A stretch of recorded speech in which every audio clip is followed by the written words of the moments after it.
அது எவ்விதமென்றால் பிரம்மா கொடுத்த உபதேசம் பெரியவராகும் என்றும் சிருஷ்டிகர்த்தாவென்றும் கருதி அதன்படி செய்யாமல் இருந்தால் அதன் பலன் கிடைக்கிறதில்லை.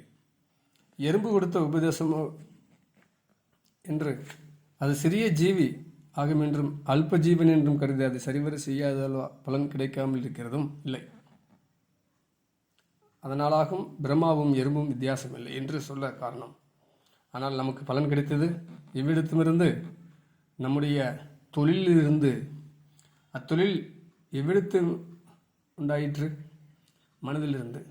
அவ்விதமாயுள்ள மனம் இல்லையானால் தொழில் பிரம்மாவோ எறும்போ உலகமோ யாதேனும் உண்டாகுமா? உண்டாகாது. அதனாலாகும் பந்தத்திற்கும் மோட்சத்திற்கும் மனமே காரணம் என்றும் குரு சிஷ்யன் என்கின்ற நிலைமை இல்லை என்றும் சொல்ல காரணம், அவனவனுக்கு அவனவன் மனமே குருவாகும். அம்மனமாகிறது குருவின் இடம். எவ்விடம் என்பதை சொல்லுவீரா சிஷ்யன்? அது என்னுடைய இதயத்திலாகும். குரு இதயம் என்று சொல்லுகின்ற இடம் என்னதென்பது தொட்டு காண்பியும்.